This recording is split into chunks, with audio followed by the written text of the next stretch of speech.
A Voz do Campo, na Fundação Getúlio Vargas, em São Paulo, visitando o escritório de Roberto Rodrigues, produtor rural. Não precisa apresentar o Dr. Roberto Rodrigues, né? Todo mundo sabe quem é. Líder maior do agro brasileiro, que sempre gentilmente recebe a Voz do Campo em seu escritório. Dr. Roberto, satisfação mais uma vez estar em contato com um amigo aqui na Voz do Campo. Marcelo, é o contrário. A satisfação é minha de ter vocês aqui conversando com a gente, dando esse privilégio, essa oportunidade para mim. Muito obrigado por estarmos juntos aqui mais uma vez.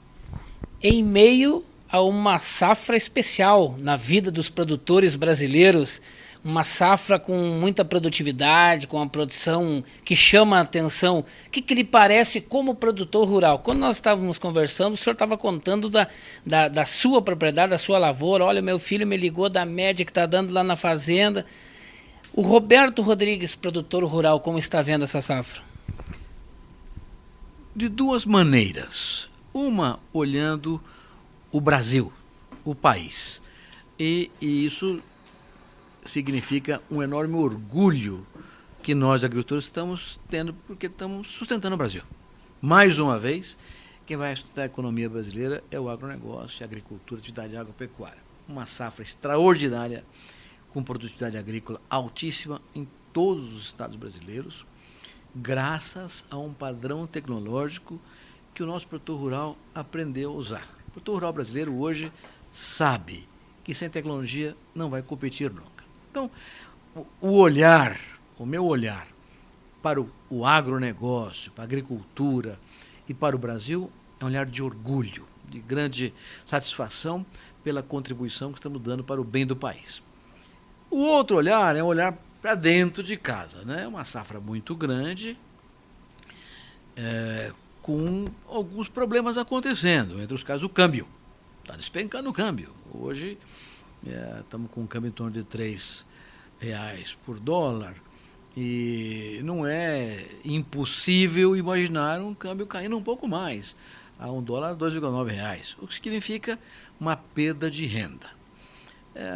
E há uma euforia no campo, o pessoal está capitalizado, vendeu uma parte da safra para poder tocar a atividade para frente, está eufórico, contente, porque o seu papel, seu dever foi cumprido, né? Produzir uma grande safra. O produtor rural brasileiro cumpriu o seu dever com integridade.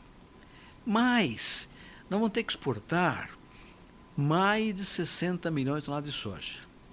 Vamos ter que exportar perto de 25 milhões ou mais de toneladas de milho, dependendo da safrinha, como é que vai ser, o clima ainda vai, vamos ter que colher isso lá na frente. Então depende do clima ainda.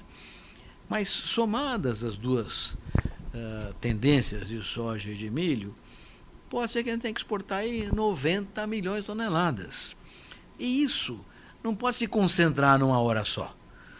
Tem que ir destravando a comercialização, vendendo, saindo dos estoques, porque se não concentra de uma vez só, nós não temos logística, não tem estrada, não tem ferrovia, não tem nada. Fazer uma exportação muito concentrada. E aí o preço pode cair mais ainda. Então, eu estou olhando enquanto produtor, com a ideia de ir comercializando paulatinamente para ir desocupando armazém e exportando desde já, para poder ter uma tranquilidade na formação da renda. Eu me preocupo sempre com esse fato. Quando você tem uma safra muito grande, há o risco de perder renda. E eu não quero que o produtor rural perca renda no Brasil. Tem que ir desovando o estoque para poder exportar logo. Dr. Roberto Rodrigues, a imagem do agro, nessa sua trajetória no agro, o senhor é um dos pioneiros, é o pioneiro, criador de uma grande campanha no Brasil, Eu Sou Agro, que impactou a sociedade brasileira. Como o senhor está vendo a imagem do agro? Nós estamos vivendo a semana do carnaval no Brasil, e o carnaval acenou com algumas colocações que ferem psicologicamente o povo do agro. Sentiu bastante, né, todo esse trabalho, essa contribuição com o Brasil e esse retorno na maior festa brasileira. Como que o senhor vê essa questão agro e o carnaval? Começo dizendo uma coisa até pitoresca, Marcelo. Carnaval sem confete e sem serpentina não existe. Ora, confete e serpentina vem de papel, e papel vem de árvore. Portanto, o carnaval é umbilicamente ligado ao agro por causa do confete da serpentina. Sem falar em perfume, sem falar em fantasia, que tem muita coisa que depende da agricultura e do agro. Então, o agro tem sido sempre muito presente no carnaval brasileiro, eternamente. Esse ano, como você diz aí, uma escola de samba montou lá um desfile em que condena o uso de agrotóxicos, que não me parece seja uma coisa complicada. O problema é a forma como a coisa é tratada, né? Primeiro, usar o nome agrotóxico já é uma pré-condição negativa, porque o que é o defensivo agrícola, o agroquímico? É o remédio da planta, né? Assim como a vacina é o remédio do animal, assim como o iodo, o mercúrio cromo, são remédios para os homens e mulheres desse país. Ora, se eu chamar remédio de humanotóxico, eu estou agredindo um pouco a ideia da saúde humana. Agrotóxico, eu estou agredindo a ideia da saúde rural, da saúde vegetal, da saúde animal. Então, o primeiro tema é esse. Não devia nunca chamar agrotóxico. Defensivo agrícola, agroquímico, remédio para o campo, né? Mas, enfim, tem gente que usa, vamos respeitar as ideologias. Agora, o que não pode é usar o Brasil como o para-raio das dores do mundo. O Brasil é o país que mais consome agrotóxico. Espera aí. Os países do hemisfério norte têm 4 ou 5 meses para fazer a sua safra, é uma safra por ano. Nós temos um país tropical, estamos fazendo 2 e até 3 safras por ano. No país tropical, com temperatura alta, com umidade muito alta, é muito mais fácil o surgimento de doenças e de pragas. Portanto, o combate a isso é essencial para que a agricultura possa sobreviver competitivamente e sustentavelmente também. Então, o uso de agrotóxicos, defensivos agrícolas, remédios para o campo, pode ser maior aqui porque as condições são tropicais. O que precisa ser visto é a questão da forma. Nós somos uma agricultura hoje tecnificada, reconhecida do mundo inteiro como a mais sustentável agricultura tropical do planeta, de modo que não há nenhum problema. O problema é como as coisas são ditas, não é? Eu me lembro sempre, quando eu era estudante, e o meu pai me contou uma piada uma vez que eu achei, nunca mais esqueci. Ele dizia que o filho dele o filho de um amigo dele mandou um telegrama para o pai dizendo o seguinte: papai, me mande 500 cruzeiros. E ele ficou bravo porque o menino pediu aquele jeito. Aí mostrou o telegrama à mulher falou: não, está escrito assim: papai, me mande 500 cruzeiros. É a mesma frase, a mesma palavra, mas da maneira como você diz as coisas. Então, agredir a agricultura dizendo que é agrotóxico brasileiro é uma coisa desnecessária. E é tão desnecessário que há 2 anos atrás, a escola campeã do Carnaval Carioca elogiou a agricultura. Então, o que eu acho? Eu acho que esse desencontro de ideias, de opiniões, é bom para a democracia, bom para informação e bom para as pessoas se esclarecerem, não é? De modo que depende só da maneira como as coisas são ditas. O Brasil consome muito? Consome. Por quê? Porque precisa. Somos um país tropical, diferente de um país temperado. Isso mexe na imagem do agro na sociedade. O que o agro tem que fazer, na sua opinião, nessa área? Área da comunicação, da mídia, do marketing. O senhor acha que o agro já está fazendo bastante ou ainda não fez 10% do que o senhor imagina? O que tem que fazer para a questão imagem no agro na sociedade brasileira? Olha, Marcelo, você tocou naquilo que eu considero o ponto mais relevante da moderna agropecuária brasileira. Por que é relevante? Porque o Brasil tem um horizonte espetacular para ser o grande produtor mundial de alimentos, energia e fibras e, portanto, ser o campeão mundial da paz. Por quê? Não há paz onde houver fome. Se nós formos o campeão mundial da segurança alimentar, seremos também o campeão mundial da paz. Para isso tem que ter uma estratégia do governo, uma estratégia do setor privado. Temos que nos somar na direção de montar esse país gigantesco para a agricultura, a pecuária, que alimente o mundo todo. Do lado privado, é usar tecnologia, é gestão nas fazendas, nas cooperativas, nas entidades do agronegócio, nas indústrias, é gestão e tecnologia. Do lado do governo, tem muita coisa para fazer. É o crédito, é o seguro para valer, é investimento em logística e infraestrutura, é abertura de mercados, agregação de valor, regras legais que ficaram superadas, como a trabalhista, a previdenciária, que o governo está olhando com cuidado e com atenção. Então, precisamos de uma estratégia. Uma estratégia significa o quê? Significa políticas públicas. Política pública numa democracia só é implementada se a maioria da opinião pública for a favor. Ora, o Brasil é hoje um país majoritariamente urbano. 85% do nosso povo mora na cidade, menos de 15% mora na roça. Então, esse 85% de cidadãos urbanos, modernos, ligados na realidade brasileira e mundial, precisam compreender com clareza que eles são irmãos siameses do produtor rural. Um não vive sem o outro. De modo que eles precisariam apoiar a estratégia para que o governo fizesse as medidas que permitissem ao Brasil ser o campeão mundial da paz. O que significa isso? Informar a verdade, conversar com o povo urbano, mostrando diretamente para ele que o sapato de couro que ele está usando é o subproduto do churrasco. Por isso que ele come a picanha, o couro faz o sapato, que a calça jeans não existe sem algodão produzido pelo pessoal do Paraná, pessoal do Mato Grosso, da Bahia, que o etanol vem da cana-de-açúcar, que o vinho vem da uva plantada no Rio Grande do Sul ou aqui no Vale de São Francisco. Então, a ligação entre o produtor e o consumidor é iminente. Nós somos ambos ligados diretamente. Essa coisa não está muito na cabeça das pessoas, nem do produtor rural e nem do consumidor urbano.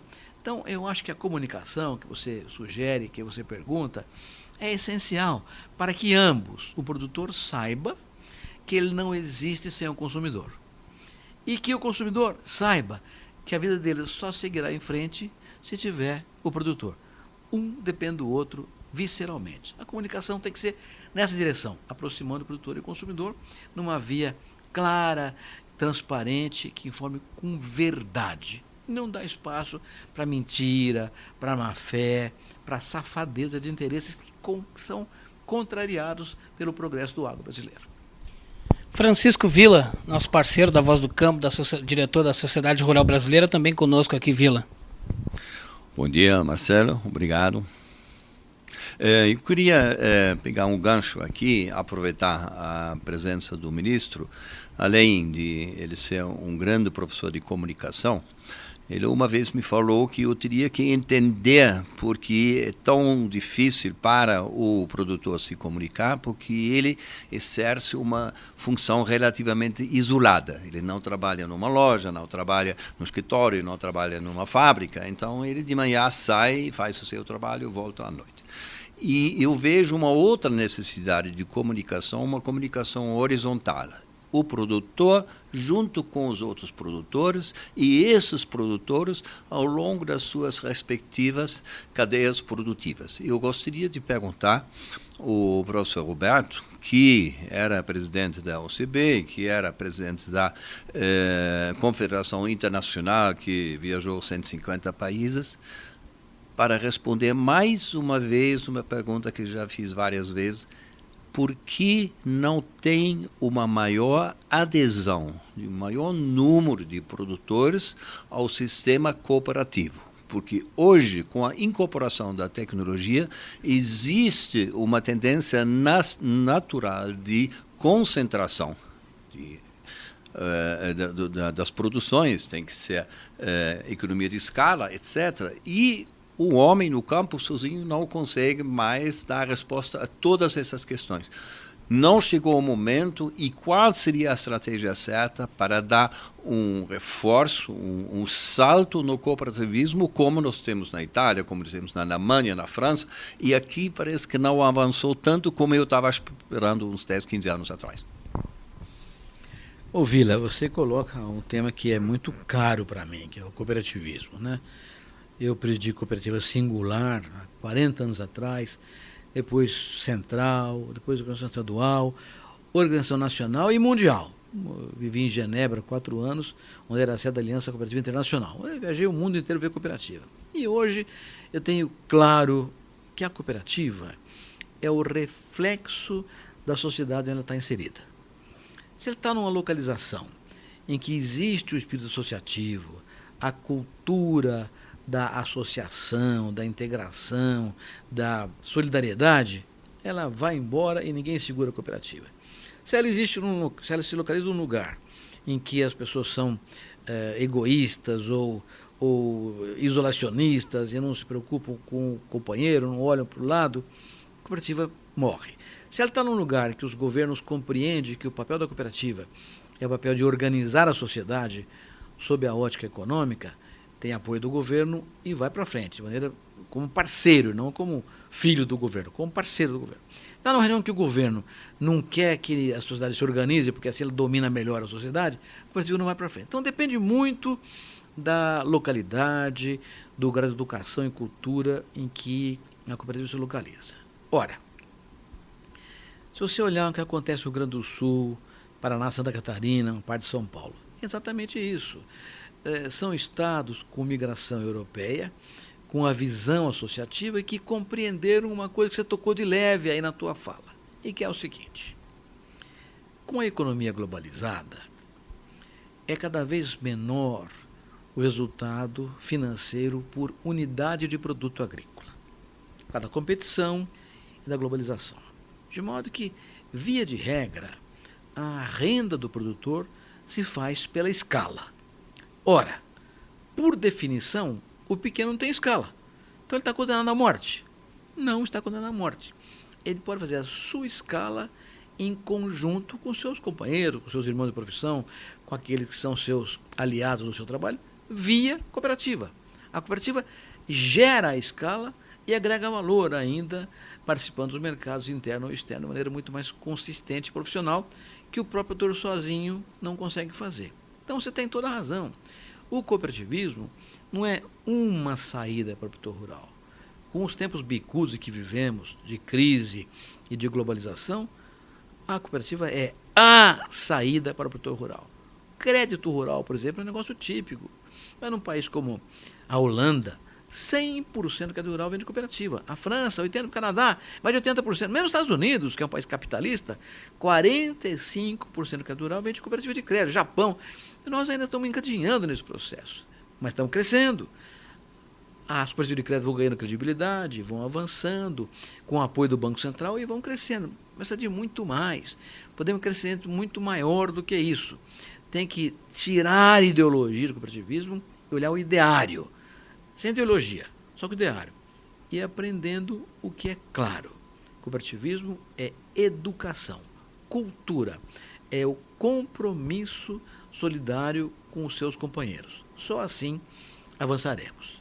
E é importante referir, a OCB vem fazendo um bom trabalho nessa direção, inclusive investindo muito em gestão e governança de cooperativas, com resultados espetaculares. Eu acho que temos evoluído bastante, mas há muito ainda a ser feito.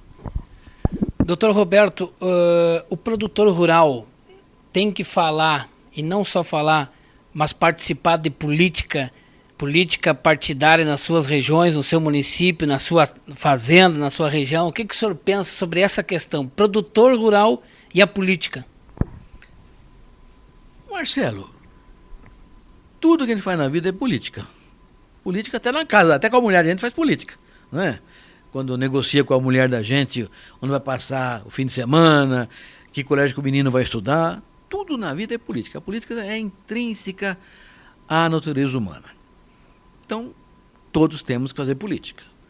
Outra coisa é partido político, é participação na atividade partidária política.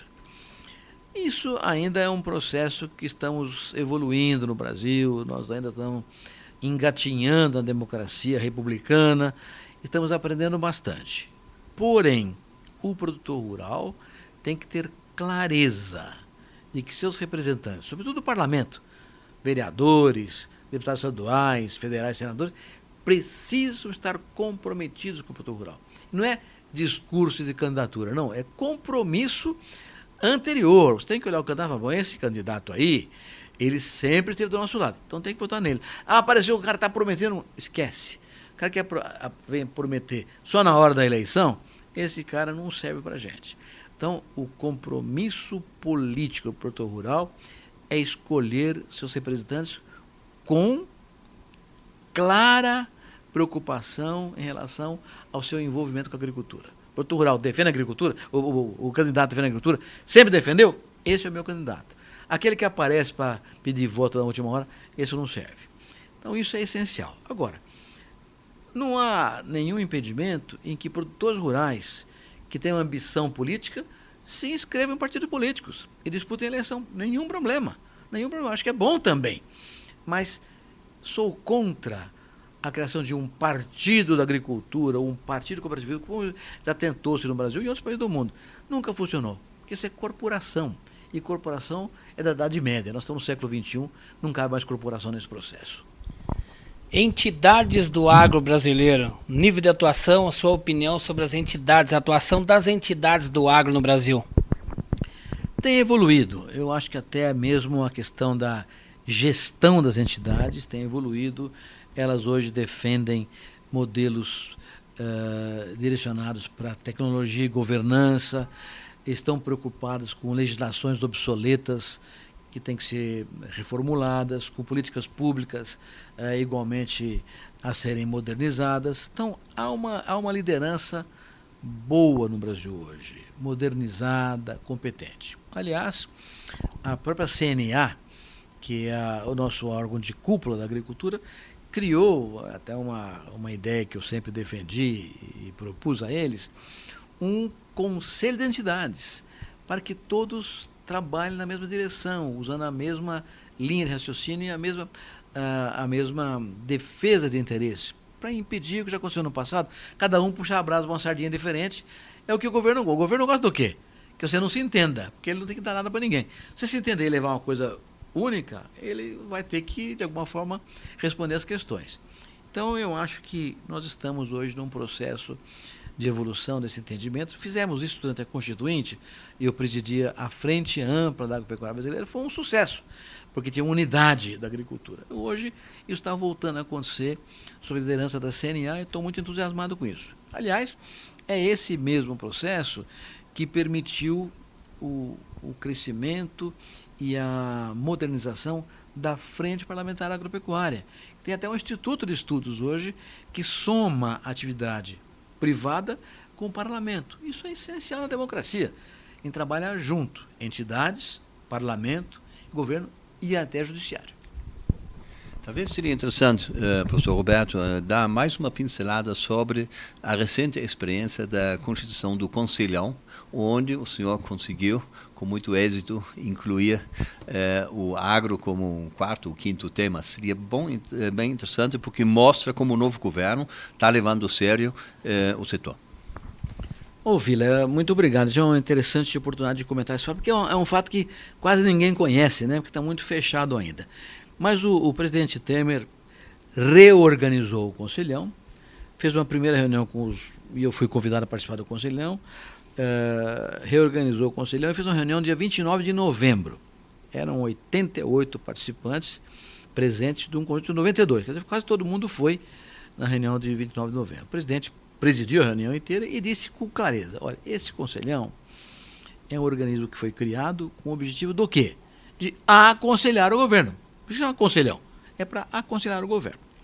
Então, o que o governo deseja é que vocês todos, então, dos mais diversas atividades econômicas, sociais e culturais, se debrucem sobre alguns temas centrais de interesse do país e gerem propostas e sugestões para o governo administrar o país.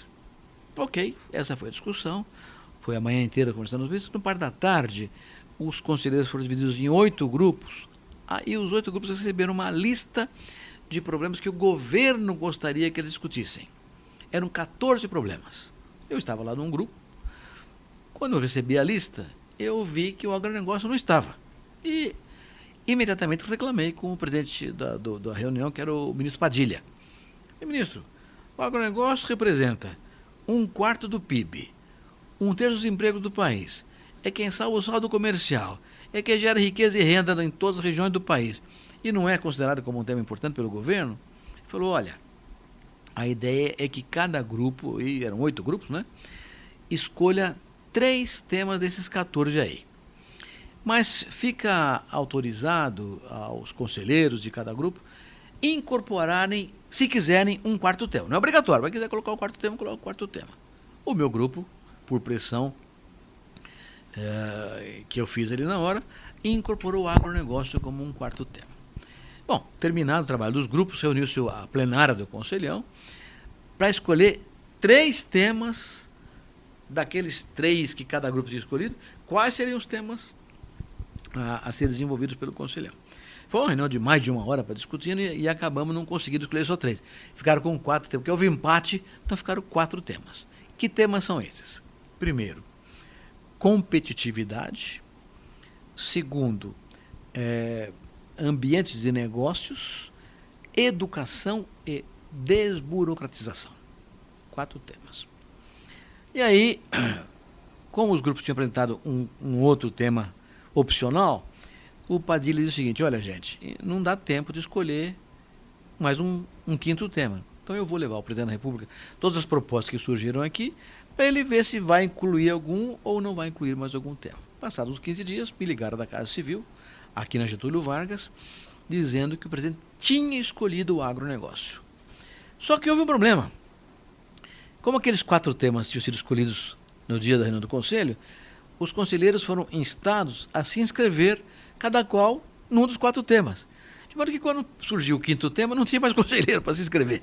Aí, meu Deus, como é que nós vamos fazer? Eu falei, deixa comigo. Eu fiz um trabalho e convidei vários conselheiros que já estavam em outros grupos que migrassem para o agronegócio. E acabei montando um grupo de altíssimo nível do agronegócio, que já se reuniu no dia 30 de janeiro, escolheu os temas, no dia 14 de fevereiro fizemos a 2ª reunião, e agora nós temos 3 temas selecionados pelo grupo. E esses 3 temas foram tratados com o governo já, não é uma coisa que seja impraticável, que seja uma conversa de surdos. Não. Foi discutido com o Ministério da Agricultura, com o INCRA, com o Itamaraty, com os órgãos que têm a ver com as propostas que nós fizemos. E são 3 propostas. A primeira delas é diretamente ligada à renda. É a ideia de que o seguro rural funcione para valer, com planos plurianuais de safra, e que isso depende fundamentalmente de uma realização do censo agropecuário. O último censo nosso foi em 2006. O Brasil mudou uma barbaridade esses 11 anos. Então, como é que o governo vai fazer uma política pública e não sabe nem quem é o cliente? Então, o primeiro tema é esse. Renda com base no censo agropecuário. O segundo tema é abertura de mercados. Negociação internacional, acordos bilaterais, acordos entre blocos, tendo em vista a agregação de valor. Ou seja, eu não quero vender soja e milho, eu quero vender o frango com a soja embutida na asinha do frango, o milho também. Então, agregar valor. Né? E o terceiro tema é logística e infraestrutura, que é um tema evidentemente essencial, sobretudo para a fronteira agrícola, para o centro-oeste, para o nordeste, para o norte do país. Muito bem. Esses 3 temas foram escolhidos pelo grupo, foram aceitos pelo Conselhão, e agora, no dia 7 de março, vamos apresentar ao presidente da República. Cada grupo apresentará 3 temas, serão 15 temas. E o presidente da República vai dizer quais são os temas que o governo tocará para frente. Nesse intervalo entre a reunião do dia 14 e o dia 7 de março, eu estou conversando com o pessoal do Conselhão, os técnicos do Conselhão, da área responsável pela Secretaria Executiva do Conselhão, para negociar cada um desses itens, para que não chegue a um momento em que eu vou falar, mas isso eu não vou fazer porque não dá certo. Não, queremos chegar lá já com as coisas costuradas. Então eu estou muito esperançoso, Marcelo. O último presidente da República, que teve, que escolheu pessoalmente o agronegócio como prioridade, foi Ernesto Geisel, faz 40 anos. Pois dessa vez, o Temer escolheu o agronegócio como um 5º tema. Então, a escolha do presidente da República. Ora, temos um ministro que entende do assunto. O Mário Maggi conhece do agronegócio bastante. Tem lá o Neri Geller, que é um craque da política agrícola. Então, nós temos hoje dentro do governo um presidente que quer um agronegócio, um ministro que entende o assunto e um conselhão que pretende tocar as troças para frente. Então, estou muito esperançoso que depois de mais de 40 anos, finalmente tenhamos uma estratégia adotada pelo governo a partir do conselhão. Pois é, que tem interesse do presidente da República, né? E com as pessoas certas no lugar certo. Ministro Roberto Rodrigues, uma mensagem do senhor para os agricultores. Eu estava lembrando da primeira entrevista que nós realizamos aqui com o senhor.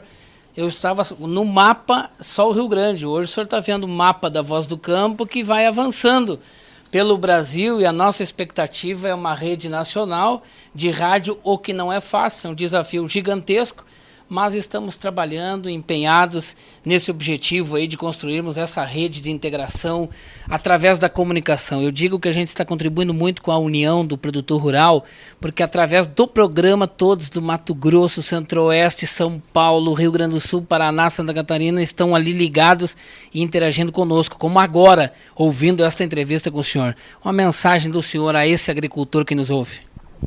Olha, Marcelo, você é um gaúcho. O que está fazendo é uma gauchada. Os gaúchos integraram o território nacional. Esses são os bandeirantes modernos, são os homens que largaram tudo para trás, com suas mulheres, com suas sogras, com seu cachorrinho, e foram para onde você está indo. Você está indo lá em Roraima, você está indo lá no Mato Grosso, em Goiás, lá no Piauí, na Bahia, para onde foram os gaúchos abrir esse país. Abriram com trabalho, com dignidade, com tecnologia, com gestão, com coragem e patriotismo. O que está fazendo? Está unindo isso, está articulando tudo isso, fazendo com que a voz do campo seja uma só voz. É isso que nós precisamos. Unidade, harmonização de interesses legítimos do produtor rural brasileiro, porque o interesse do produtor brasileiro é o interesse do Brasil. Então, você está fazendo um trabalho espetacular e eu só posso dizer que agradeço muito por isso. Eu estou com 75 anos de idade, já vivi tudo que alguém pode ver na agricultura e eu quero ver mais 25 anos ainda, que eu vou morrer com 100 anos, como você sabe muito bem. Tenho uma ambição muito grande de morrer com 100 anos, assassinado por um jovem ciumento e no flagrante. Tem que ter ambição na vida, sem flagrante nenhum. Mas o trabalho que você está fazendo é unir esse país inteiro, com a comunicação, com a voz que é a voz que nós ouvimos e com a qual nós conversamos, a voz do campo. E eu quero aproveitar também para lhe convidar para o senhor já preparar a mala, o casaco, para Gramado, mês de agosto. O senhor é nosso convidado para estar lá conosco, comendo um fundinho, tomando um bom vinho da Serra Gaúcha e curtindo lá também, doutor Roberto. E tocando uma viola. Vamos lá. Obrigado, Marcelo. Tá bom.